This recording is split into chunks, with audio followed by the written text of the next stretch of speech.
जय हिंद दोस्तों, मैं भूपेन नामदेव। कैसे हो आप लोग? आशा करता हूँ आप लोग अच्छे होंगे और अपनी तैयारी में मस्त होंगे।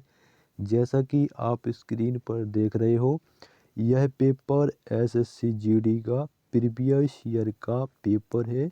यानी जो आपकी पिछली भर्तियां एसएससी जीडी की निकली हुई थी, उसका यह पूरा आंसर की है। तो आज हम रीजनिंग के सेक्शन को या रीजनिंग के पार्ट को सॉल्व करने वाले हैं। ये आप देख लीजिए, part A journal intelligent and reasoning. इसके अलावा ये आपका यहाँ पर एग्ज़ाम डेट दिया गया है। एग्ज़ाम टाइम आपका शाम की शिफ्ट का यह पेपर है। सब्जेक्ट में आप देख सकते हो कांस्टेबल जीडी एग्जामिनेशन 2022। तो चलिए दोस्तों, वीडियो स्टार्ट करते हैं बिना किसी देरी के। अगर आप नए हों तो चैनल को दोस्तों ज़रूर सब्सक्राइब कर लें, क्योंकि एसएससी जीडी के जितने भी प्रीवियस ईयर के पेपर हैं आप मेरे चैनल पर देख सकते हो। इसके अलावा कुछ प्रीवियस ईयर के पेपर जिसमें आपका जीके, रीजनिंग, मैथ और हिंदी के पेपर में सॉल्व करवाया हूं। तो अगर आपने नहीं देखे हैं तो वीडियो प्लेलिस्ट पर जाकर देख सकते हैं। ये रहा रीजनिंग का पहला प्रश्न। पहला प्रश्न है आपका रक्त संबंध टॉपिक से। तो करेंगे इस प्रश्न को। देखिए, इसको थोड़ा जूम कर लेते हैं। वो कह रहा है ई ए से किस प्रकार संबंधित है। तो भैया हम इस समीकरण को सॉल्व करेंगे। तो हज का क्या अर्थ है? ए बी का अर्थ है बी ए की बहन है। यानी बी किसकी बहन है? बी ए की बहन है। ठीक है, तो मैं यहाँ माइनस कर दूंगा क्योंकि ये बहन है यानी महिला है। फिर है आपका प्लस। तो प्लस का अर्थ क्या है? बी ए का पिता है, यानी सी जो है वो आपका बी का पिता है। तो यहाँ मैं प्लस कर दूंगा क्योंकि पुरुष है। सी बी का पिता है। फिर कह रहा है आगे माइनस। तो माइनस का अर्थ है बी ए की माता है, यानी ई जो है वो आपका किसकी माता है? रोकी, आप एंड रह गया, पहले एंड तो किया नहीं। तो एंड करेंगे। तो एंड है आपका, एंड का क्या अर्थ है? बी ए की पत्नी है, यानी डी जो है वो किसकी पत्नी है? वो सी की पत्नी है। ठीक है, डी सी की पत्नी है। यानी बी और ए के जो पिता है वो है सी और माता है डी। फिर है आपका माइनस। तो माइनस का अर्थ है बी ए की माता है। माइनस का अर्थ है बी ए की माता है, यानी ई जो है वो आपका डी की माता है। ठीक है, क्या है? डी की माता है, यानी माइनस। तो प्रश्न में कहा है ई ए से किस प्रकार संबंधित है। ठीक है, तो ए की मम्मी है डी और डी की मम्मी है ई, तो आपकी क्या होगी? वो नानी होगी। मान चलो आप है ए और आपकी मम्मी है डी और डी की मम्मी क्या होगी? आपकी नानी होगी। तो ऑप्शन 1 बिल्कुल सही होगा। अगला प्रश्न देखिए। अगला प्रश्न है आपका आकृति वाला प्रश्न है और आपकी ये बड़ी सी आकृति दी गई है और उसमें से आपके 4 ऑप्शन दिए गए हैं और आपसे पूछा गया है कि कौन सी आकृति आपकी बड़ी आकृति में छिपी हुई है, घुमाने की अनुमति नहीं है। तो ऑप्शन 3 वाली आपकी आकृति छिपी हुई है। मैं आपको बता देता हूँ। बेसिकली आपका ये प्रश्न आकृति वाला है तो मोबाइल में क्या है उतना ज़्यादा आपको समझ में ना आ पाए शायद। ठीक है, ये आपकी आकृति कुछ इस प्रकार से छिपी हुई है। ठीक है, तो ऑप्शन 3 बिल्कुल आपका सही होगा। तो बढ़ते हैं अगले प्रश्न की ओर। ऐसे प्रश्न ज़्यादा आसान रहते हैं, कोई इसमें दिक्कत वाली बात नहीं है। ये प्रश्न देखो, अगला प्रश्न है आपका क्रम व्यवस्था वाला। ठीक है, क्रम व्यवस्था वाले आपके 2 प्रश्न आपके 100% पूछे जाते हैं, तो इनको छोड़ना नहीं है, बिल्कुल आसान तरीके से इनको करेंगे। कह रहा है 5 व्यक्ति Q R S T U एक सीधी पंक्ति में उत्तर की ओर मुख करके बैठे हैं। तो मतलब इस साइड देख रहे हैं, तो ये आपका राइट यानी दायां हो जाएगा, ये आपका लेफ्ट यानी बायां हो जाएगा। ठीक है, तो हम ये सीधी पंक्ति यहाँ पर बना देंगे, बन गई है। कह रहा है कह रहा है एस टी और आर दोनों के ठीक बगल में है। तो एस आपका यहाँ बैठ जाएगा, ठीक है, और टी आपका यहाँ बैठ जाएगा, आर आपका यहाँ बैठ जाएगा। तो एस टी और आर दोनों के ठीक बगल में बैठ गया। फिर कह रहा है आर क्यू के ठीक बगल में है, आर क्यू के ठीक बगल में है, तो क्यू यहाँ पर बैठ जाएगा।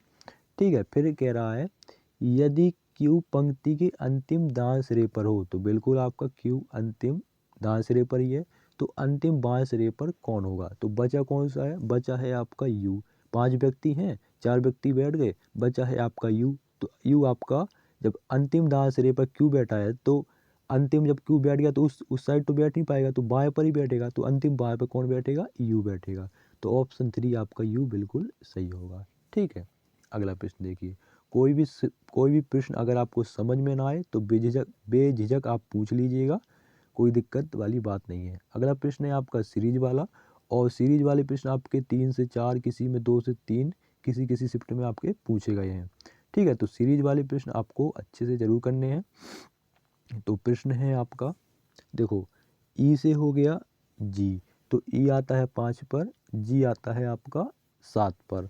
ठीक है, फिर आपका जी से हो गया जे, तो कितने का अंतर हो गया, आपका हो गया 3 का अंतर। ठीक है, फिर आपका जे से हो गया ओ, तो आपका कितने का अंतर हो गया, 5 का अंतर। और आपका ओ से बी हो गया 7 का अंतर, तो अब होगा आपका 11 का अंतर। क्यों होगा 11 का अंतर, क्योंकि ये आपका अभाज्य संख्याओं का क्या है, आभाज्य संख्याओं का अंतर है। देखो फिर से मैं आपको समझाता हूँ। ई से हो गया जी 2 का अंतर, ठीक है, जी से हो गया जे 3 का अंतर, जे से हो गया ए, जे से हो गया ओ 5 का अंतर, ओ से हो गया बी 7 का अंतर। तो अब कौन सा अंतर होगा, अब 11 का अंतर होगा, क्योंकि जो ये संख्याएं हैं आपकी ए वाली, ये सभी आपकी आभाज्य संख्याएं हैं, तो आभाज्य संख्याओं का अंतर है। तो बी में हम 11 जोड़ेंगे, तो बी में अगर आप 11 जोड़ो तो बी से आपका U V W X Y Z, ठीक है, A B C D E F G, क्या आएगा, जी आएगा। तो जी किस ऑप्शन में है, इसमें नहीं है, इसमें नहीं है। अगला अक्षर चेक करेंगे, दूसरा है आपका ई का एफ हो गया, यानी +1 हो गया, एफ से एच हो गया, ई से एफ से जी, मतलब 2 प्लस हो गया। ठीक है, एच से आपका के हो गया, यानी 3 प्लस हो गया। ठीक है, तो अब आपका बी में आपका, सॉरी एक मिनट, सही है को, ई से आपका एफ हो गया 1 प्लस, एफ से एच हो गया आपका 3 प्लस, एक मिनट, ई से एफ हो गया आपका 1 प्लस, एफ से एच हो गया 2 प्लस, ठीक है, एच से के हो गया 3 प्लस, और के से ओ हो गया आपका 4 प्लस, तो अब होगा आपका यहाँ पर 5 प्लस। ठीक है, तो ओ आता है 15 पर, 15 में अगर आप 5 जोड़ोगे तो हो जाएगा 20, 20 पे क्या आता है, टी आता है। जी टी किस ऑप्शन में, ऑप्शन 3 में, ऑप्शन 3 बिल्कुल आपका सही होगा। अगला प्रश्न देखिए। अगला प्रश्न है आपका मैथमेटिकल समीकरण वाला, और ऐसे प्रश्न भी आपके 2 पूछे जाते हैं। ठीक है, 2 प्रश्न आपके क्रम व्यवस्था वाले और 2 प्रश्न ऐसे, तो 4 प्रश्न तो जे ही हो गए। ठीक है, तो करते हैं इनको सॉल्व। तो इसको मैं थोड़ा जूम कर लूँ तो ज़्यादा आपके लिए बेटर रहेगा। ठीक है, एक मिनट, वो भी तो आना चाहिए साफ साफ लो। ठीक है, कह रहा है 28 लिखा है, यहाँ दूसरा कलर ले लो, ये सही नहीं है, ये 28 है आपका। ठीक है, फिर आपका ए है, तो ए का अर्थ है आपका घटाओ, यहाँ माइनस का चिन्ह लगाएंगे। ठीक है, उसके बाद है फिर आपका 80, तो हमने यहाँ पर 80 लिख दिए। 80 के बाद बी है, तो बी का अर्थ है भाग, तो बटे में लिख देंगे 16। ठीक है, उसके बाद है आपका सी, सी का अर्थ है गुणा, हम यहाँ गुणा का चिन्ह लगा देंगे। ठीक है, गुणा के बाद है आपका 5, 5 के बाद है डी, डी का अर्थ है जोड़, तो हम प्लस का चिन्ह लगा देंगे, आपका 21 लिख देंगे। कुछ आपका इस प्रकार से समीकरण बन जाएगा। अब इनको सॉल्व कर लेंगे, तो 16 एकम 16, 16 पंचे 80। ठीक है, पचम 25 हो जाएगा यहाँ पर। ठीक है, पचम 25 हो जाएगा, 5 गुणा 5 में यहाँ 25 हो जाएगा। ठीक है, इतना सॉल्व हो गया। 25 तो आपका माइनस का है, ठीक है, 28 प्लस का है और 21 प्लस का, ये जुड़ जाएंगे, तो 8 और 1 हो जाएगा 9 हो जाएगा, 2 और 2 4 हो जाएगा, 49 हो जाएगा। और 49 में से अगर आप 25 माइनस करोगे, 49 में से 25 माइनस करोगे तो आपका कितना बचेगा, 24, यानी ऑप्शन 3 बिल्कुल सही होगा। समझ में आया, कोई भी प्रश्न समझ में ना आए बेझिझक बता देना कि भाई ये प्रश्न आपका समझ में नहीं आया। अगला प्रश्न है आपका कोडिंग डिकोडिंग वाला, इसको थोड़ा जूम कर सकते हैं। देखो वो भैया एजेंट को ए लिख देता है, ठीक है, चेयर्स को ए लिख देता है, तो फैट को क्या लिखा जाएगा। तो देखिए क्या लॉजिक लगा के उसने लिखा हुआ है। तो देखो ए का उसने लिखा जेड, ठीक है, तो ए का जो अपोजिट होता है, ए का अपोजिट कौन सा होता है, जी का एच, नो नो, ये आपका माइनस करके लिखा है। ए से जेड लिया, आपका वन माइनस किया है, ठीक है। फिर आपका जी से एच लिख दिया तो आपका प्लस वन किया है, मतलब पहले माइनस वन किया है फिर प्लस वन किया है। वैसे अगर आप इसमें देखो, सी से आपका क्या लिख दिया है, सी से आपका एक्स लिख दिया यहाँ पर। तो यार ये मैच नहीं कर रहा, अपोजिट ही लिखा है का, अपोजिट ही लिखा है, एक मिनट, अपोजिट ही लिखा है। देखो ए से हो गया जेड अपोजिट है, सी से लिख दिया एक्स अपोजिट है, ठीक है।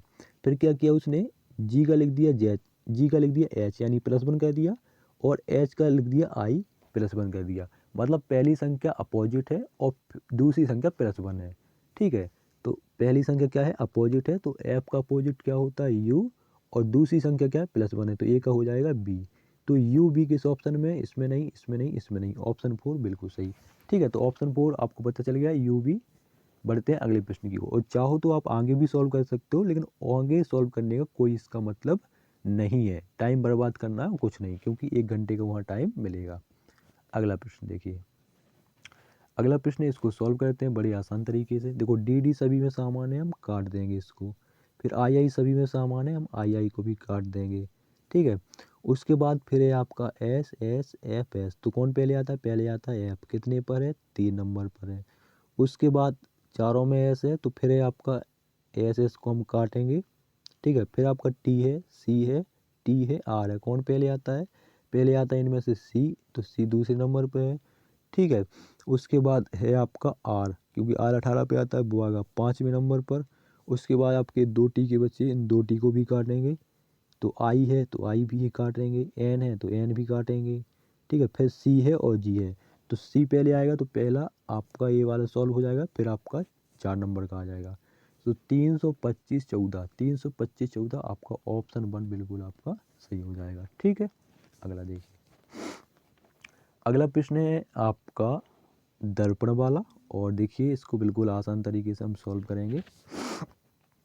देखो ये जो आपकी संख्या है, ठीक है, संख्या नहीं, ये जो हाँ शब्द जो लिखे हुए हैं आपके ये अक्षर, ठीक है, इसको हम क्या करेंगे, इनको हम दाईं ओर पलटेंगे, ठीक है। तो दाईं ओर जब हम पलटेंगे तो डब्लू आपका यहाँ पर बनेगा बाईं ओर से, जब हम इसको पलट देंगे तो डब्लू यहाँ पर बनेगा आपका, डब्लू में कोई फर्क नहीं पड़ेगा, और आपका ओ में भी कोई फर्क नहीं पड़ेगा, और जो आपका एन है वो आपको कुछ इस प्रकार से बन जाएगा, ठीक है। डी जो है आपका कुछ इस प्रकार से बन जाएगा जब दाईं ओर पलटेगा ये, ठीक है। और ई आपका कुछ इस प्रकार से बन जाएगा, ठीक है। एक तो आप इस प्रकार से इसको सही कर सकते हो, दूसरा देखो यहाँ पर एल आया है, ठीक है, तब कि यहाँ पर डब्लू आएगा, इसलिए गलत हो जाएगा। दूसरा देखो यहाँ पर एल आया है तो ये भी गलत हो जाएगा, यहाँ देखो एम आया है तो ये भी गलत हो जाएगा, डब्लू आना चाहिए, डब्लू केवल आपका ऑप्शन फोर में है, तो ऑप्शन फोर ही आपका बिल्कुल सही हो जाएगा, ठीक है। तो बढ़ते हैं अगले प्रश्न की ओर। अगला प्रश्न देखिए, अगला प्रश्न है फिर से कोडिंग डिकोडिंग वाला, समझ लीजिए सीरीज वाला जो भी हो। देखो इसको कैसे सॉल्व करना है, देखो कैपेबल को वो ए लिख देता है, ऑक्शन को वो ए लिख देता है, तो केयरफुल को क्या लिखा जाएगा, तो क्या लॉजिक लगा है, देखिए आगे के उसने 3 अक्षर लिए और तीसरे नंबर से उसने स्टार्ट कर दिए, इसमें भी आगे के 3 अक्षर लिए और तीसरे नंबर से लिख दिया, तो सेम हम इसमें करेंगे, आगे के 3 अक्षर लेंगे और तीसरे नंबर से स्टार्ट करेंगे, तो आर ए सी आपका आएगा, इस ऑप्शन में नहीं, इसमें नहीं, बचे आपकी 2 ऑप्शन।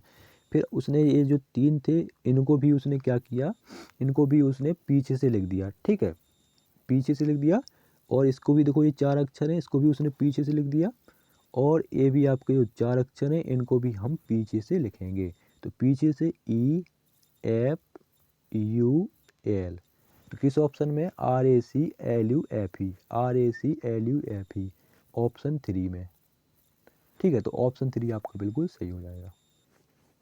अगला प्रश्न देखिए, अगले प्रश्न में क्या है, एक मिनट, देखिए इसमें क्या लॉजिक लगा है, आपका लिख दिया 8 से 520, 10 से 1010, तो 9 का क्या लिखा जाएगा ये आपको बताना है। तो दोस्तों इसमें आपका लॉजिक लगा है, आपका 8 का किया है उसने क्यू, तो 8 का अगर हम क्यू करेंगे, ठीक है, तो 8 का क्यू कितना होता है, 8 का क्यू होता है आपका 512, कितना होता है, 512 होता है, और 512 में उसने कितने का क्यूब हुआ, जितना यानी 8 का क्यूब हुआ है तो उसने 8 प्लस कर दिया तो कितना आ गया 520 आ गया आपका। सेम उसमें इसने इसमें भी वही किया है। 10 का क्यूब होता है आपका कितना होता है, 10 का क्यूब होता है आपका 1000। 1000 में प्लस 10 कर दिया तो कितना आ गया आपका 1010 आ गया। सेम हम उसमें इस वाले में वही करेंगे। आपका 9 है, 9 का क्यूब करेंगे तो आपका 9 9 इक्यासी, इक्यासी नंबर होता है आपका 729। 9 का क्यूब कितना होता है 729 और 729 में हम प्लस 9 कर देंगे तो कितना आ जाएगा 738। ऑप्शन 3 बिल्कुल सही होगा। अगला प्रश्न देखिए। अगला प्रश्न है आपका सीरीज वाला। कुछ समझ में ना आए तो सीधी सी बात है कि इनका आप अंतर निकाल लो। ठीक है, तो इसको थोड़ा और जूम कर लेते हैं। तो देखो 13 और 30 का अंतर कितना होता है, 13 और 30 का अंतर होता है आपका 17। 30 और 47 का अंतर कितना होता है 17। ठीक है, मतलब 17 का अंतर आ रहा है। इसमें भी देख लो 81 और 98 का अंतर, इसमें भी 17। 98 और 115 इसमें भी 17 और 115 और 120 का अंतर इसमें, मतलब 17 का अंतर आ रहा है। मतलब 17 आपका प्लस करके लिखा है तो 47 में हम 17 प्लस करेंगे तो आपका कितना हो जाएगा, आपका हो जाएगा 64। तो ऑप्शन 2 आपका बिल्कुल सही हो जाएगा। ठीक है, 17 प्लस करके लिखा हुआ है तो 64 आपका बिल्कुल आपका सही आंसर होगा। अगला देखिए। अगला प्रश्न है आपका क्रम व्यवस्था वाला। तो देखो इसको सॉल्व करते हैं बढ़िया आसान तरीके से। देखो प्रश्न कह रहा है 6 विद्यार्थी एक वृत्ताकार मेज के परितः केंद्र की ओर मुख करके बैठे हैं। ठीक है, तो हम 6 विद्यार्थी, पहले हम एक वृत्ताकार मेज बनाएंगे और 6 विद्यार्थी हैं आपके, तो 6 विद्यार्थियों के लिए बैठने के लिए जगह बना देंगे और आपका इस साइड केंद्र की ओर मुख करके बैठे हैं। अब प्रश्न की हम शुरुआत करते हैं। कह रहा है अरुण कृष्णा और बॉबी के ठीक बगल में है। अरुण जो है आपका, ये जो अरुण है, ठीक है, किसके, अरुण कृष्णा और, तो कृष्णा आपका यहाँ पर बैठ जाएगा और बॉबी आपका यहाँ पर बैठ जाएगी। कृष्णा और बॉबी के ठीक बगल में है। फिर कह रहा है समा अजय और सुमय के ठीक बगल में है। समय वो समा समा आपकी अगर आप यहाँ पर बैठा दो तो समा आपकी यहाँ पर बैठ जाएगी। शमा अजय और सुमन, तो अजय भाई साहब आपके यहाँ पर बैठ जाएंगे। ठीक है, और सुमन जो है वो आपकी यहाँ पर बैठ जाएगी। तो 6 के 6 व्यक्ति आपकी बैठ चुके हैं, ठीक बगल में है। समा अजय और सुमन के ठीक बगल में है। कह रहा है अजय बॉबी के बाईं ओर ठीक बगल में है। अजय बॉबी के बाईं ओर ठीक बगल, बिल्कुल आपका ठीक बगल में है। तो कह रहा है इनमें से कौन बॉबी के दाईं ओर ठीक बगल में है। तो बॉबी के दाईं ओर ठीक बगल में भाई साहब ये अरुण बैठे हैं। कौन बैठे हैं, अरुण। तो ऑप्शन 1 बिल्कुल सही होगा, अरुण। अगला प्रश्न देखिए। अगला प्रश्न है आकृति वाला। इसको बड़े ध्यान से समझना। इसमें देखो एक काला है, काला है, काला है, तो अब काला ही आएगा। तो ऑप्शन 1 तो आपका यहाँ वाइट है तो ये गलत हो जाएगा। ठीक है, और आप देख सकते हो इसमें, आप समझ लो पहले आकृतियों में, फिर आपको करेंगे सॉल्व। देखो यहाँ एक काला है तो आगे भी काला आएगा। ठीक है, और इस वाली आकृति में वाइट है तो ये गलत हो जाएगा। फिर अगर आप इसमें देखो कि ए वाला आपका कैसा है, इस साइड है। ठीक है, तो जब ए वाला इस साइड है तो आगे भी ये इस साइड होगा, सेम इस जैसा होगा। ठीक है, या कुछ ऐसा समझ सकते हो, ये जो आपकी आकृति यहाँ पर इस देख लो आपकी ऐसी बन गई, तो जब ये ऐसी है दूसरे जैसी तो अब आगे आपकी पहली जैसी यहाँ पर बनेगी, यहाँ पर होगी वो आकृति जो ऐसी बनी हुई है वो यहाँ पर बनेगी। तो आप देखो इसको छोटा कर लो। ठीक है, तो आपका इसमें तो वो है नहीं, इसमें भी नहीं है, इसमें नहीं है, आपका इस जैसी आकृति आपका ऑप्शन 4 में है। ठीक है, ये एक दूसरे के विपरीत से लिखे हुए हैं। ठीक है, ऐसे लिखे हुए हैं, तो ऑप्शन 4 बिल्कुल इसका सही होगा। अगला प्रश्न देखिए। अगला प्रश्न है आपका, देखिए इसको कैसे सॉल्व करते हैं। देखो सी का हो गया ई, तीसरे से जो आपका लास्ट का अक्षर है उसको पहले अक्षर में उसने लिख दिया। ठीक है, सी का लिख दिया उसने ई, तो सी आता है 3 पर, ई आता है 5 पर, प्लस 2 कर दिया। एल का लिख दिया उसने ओ, एल आता है 12 पर, ओ आता है 15 पर, 3 प्लस कर दिया। और पी का लिख दिया टी, तो यानी 4 प्लस कर दिया। पहले 2 प्लस 3 प्लस 4 प्लस, समझ में आया। इसमें भी वही किया है उसने, जी का आई कह दिया आपका 2 प्लस, एल का ओ कह दिया आपका 3 प्लस, और आपका डी का एच कह सॉरी एल का ओ कह दिया एल बार पर हाँ 3 प्लस, और डी से एच कर दिया 4 प्लस। तो सेम प्रोसेस हम इसमें भी वही करेंगे कि आपका एन का क्या आएगा, एन में हम +2 करेंगे तो एन आता है 14 पर, 14 में 2 जोड़ेंगे तो आएगा पी, ठीक है। और फिर सी में हम 3 जोड़ेंगे तो क्या आएगा, सी आता है 3 पर, 3 में हम 3 जोड़ेंगे 6, 6 पे आता है एफ, और फिर हम 4 जोड़ेंगे तो एच में हम 4 जोड़ेंगे तो हो जाएगा आपका एल। तो पी एफ एल ऑप्शन 1 बिल्कुल आपका सही होगा। अगला प्रश्न है आपका कथन निष्कर्ष वाला, और देखिए इसको कैसे सॉल्व करते हैं। देखो कह रहा है सभी टॉप बॉटम है, सभी टॉप क्या है, बॉटम है, सभी टॉप आपके क्या है, बॉटम है, ठीक है। फिर वो कह रहा है सभी पुल ओवर बॉटम है, सभी पुल ओवर, तो पुल ओवर का अंदर जाएगा क्योंकि वो क्या है, बॉटम है, सभी पुल ओवर बॉटम है। फिर कह रहा है सभी बॉटम पैंट हैं, तो भैया ये सभी ये बॉटम जो हैं ये क्या हैं भाई साहब, ये आपके पैंट हैं, ठीक है। अब आप निष्कर्ष देखिए, निष्कर्ष है आपका पहला, सभी पुल ओवर पैंट हैं, तो ये रहा आपका पुल ओवर, ये रहा आपका पैंट, तो पुल ओवर के ऊपर पूरा घेरा आपका पैंट का है, तो सभी पुल ओवर आपके पैंट हो जाएंगे, बिल्कुल आपका ये निष्कर्ष सही है। दूसरा देखो सभी पैंट टॉप हैं, क्या सभी पैंट टॉप हैं, क्या पैंट वाला सर्कल टॉप वाले सर्कल को काट रहा है, नहीं काट रहा है ना, तो ये आपका गलत हो जाएगा, ठीक है। फिर कह रहा है कुछ पैंट पुल ओवर है, तो पैंट वाला सर्कल ए है, और पैंट वाला सर्कल ए है और पुल ओवर वाला सर्कल ए है, तो कुछ पैंट पुल ओवर, बिल्कुल आपका कुछ पैंट पुल ओवर है, तो आपका तीसरा निष्कर्ष भी सही हो जाएगा। यानी आपका पहला और तीसरा निष्कर्ष अनुसरण कर रहा है, तो ऑप्शन 1 में दिया गया है, तो ऑप्शन 1 आपका बिल्कुल सही हो जाएगा। अगला प्रश्न देखिए, अगला प्रश्न सीरीज वाला है, और इसमें क्या किया है उसने, जेड से लिख दिया, सी लिख दिया, रुक जाओ एक मिनट दूसरा कलर ले लो।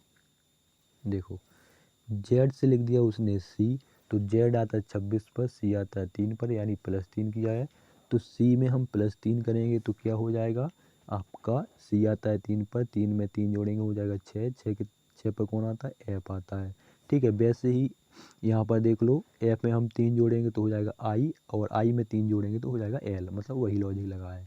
एक अक्षर और चेक कर लो, डी से हो गया आई, तो डी आता है 4 पर, आई आता है 9 पर, +5 हुआ है, तो आई में अगर हम +5 करेंगे तो आई आता है 9 पर, 9 में 5 जोड़ेंगे तो हो जाएगा 14, 14 पे आता है एन, एफ एन, इसमें नहीं इसमें नहीं इसमें नहीं, ऑप्शन 2 बिल्कुल सही।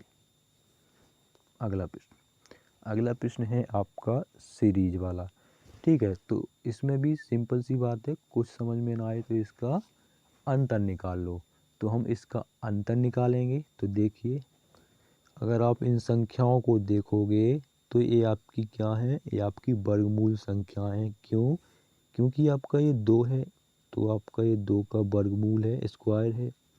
36 आपका कितने का है, 6 का है, 6 का स्क्वायर है। 44 आपका कितने का है, आपका 12 का स्क्वायर है। तो आगे अब कितने का आएगा, तो अगर आप देखो 2 और 6 में अंतर कितने का है, 4 का है। 6 और 12 में अंतर कितने का है, आपका 6 का है। तो आगे कितने का अंतर आएगा, 8 का अंतर आएगा। तो 12 में 8 जोड़ेंगे तो हो जाएगा 20, और 20 का स्क्वायर कितना होता है भाई साहब बताइए, 20 का स्क्वायर यानी वर्गमूल होता है 400, तो ऑप्शन 4 बिल्कुल होगा 400, ठीक है। अगला प्रश्न, अगला प्रश्न है आपका, ये तो आसान है, इसमें कोई दिक्कत नहीं है। देखो इसको वो लिख देता है 71, एडेफी को लिख देता है 49, तो इकोनॉमी को क्या लिखे, इकोनॉमी को क्या लिखेगा, तो इसमें क्या लॉजिक लगा है, इसमें लॉजिक वही लगा है कि आपका ई आता है 5 पर, सी आता है आपका 3 पर, टी आता है 20 पर, ओ आता है 15 पर, पी आता है 16 पर, आई आता है 9 पर, और C आता है 3 पर, और इन सभी संख्याओं को हम जोड़ देंगे, प्लस कर देंगे तो आपका 71 आ जाएगा। ठीक है, सभी में यही लॉजिक लगा है, इसमें भी वही लॉजिक लगा है।